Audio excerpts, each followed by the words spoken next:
Thank you, Mr. Chairman. Dr. Giroir, I want to dissect this one email that came from Dr. Auchincloss back to Dr. Fauci. Dr. Auchincloss, again, just to refresh, is Dr. Fauci's top deputy. So this is the email on Saturday, February 1st at 11:47 in the morning. It's in response to the one that Dr. Fauci sent in the middle of the night saying, hey, we got important things. I got to talk to you. Keep your phone on. You're going to have tasks to do, et cetera. So he gets back to him. The email says, the paper you sent me says the experiments were performed.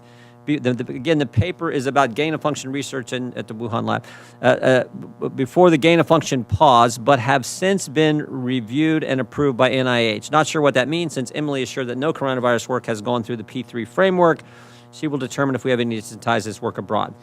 How it does the P3 framework, my understanding it's an oversight board that is there to decide if you are, in fact, going to fund any gain-of-function research. Is that right? That's what the intent is, but how it works, how research gets taken into that, it's unbelievable to me that coronavirus work would not get even into the process. If you look at the abstract from the latest grant that was done to EcoHealth, it talks about using protein sequence data, infectious clone technology, in vitro and in vivo infection experiments. This is all gain of function. How this could not get into the P3 process is unbelievable. And once it does, how does it work? So on it, how do you judge? Let's just back up for a second. I should have done this earlier. There was a pause in any gain of function research. My understanding was the pause was in 2014, and so for a few years, we didn't fund any of it. Right? I don't know why I think there's a fundamental question if we should be funding it at all. But we were funding it. Paused 2014.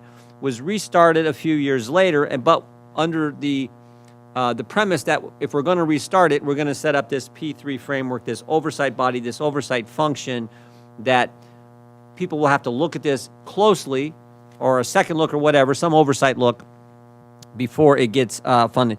Who determines now in the P3 framework during this time, so when it was restarted, who determines what goes in front of the P3 framework or the P3 board?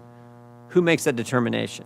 I am sorry, I don't know that, and I don't think anybody knows that about out of the hundreds or thousands of grants, who picks which ones go and not. And if there were truly no coronavirus work that got there, you have an intake problem. That means dozens, hundreds of. Well, someone's got to be responsible. Who heads NIH?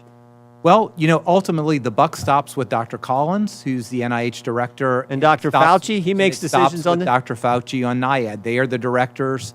Ultimately, they are the responsible individuals. So in the end, the people responsible for this, who are supposed to decide if a grant proposal is going to go in front of the P3 framework board process or not, is ultimately Dr. Collins and Dr. Fauci. Is that right?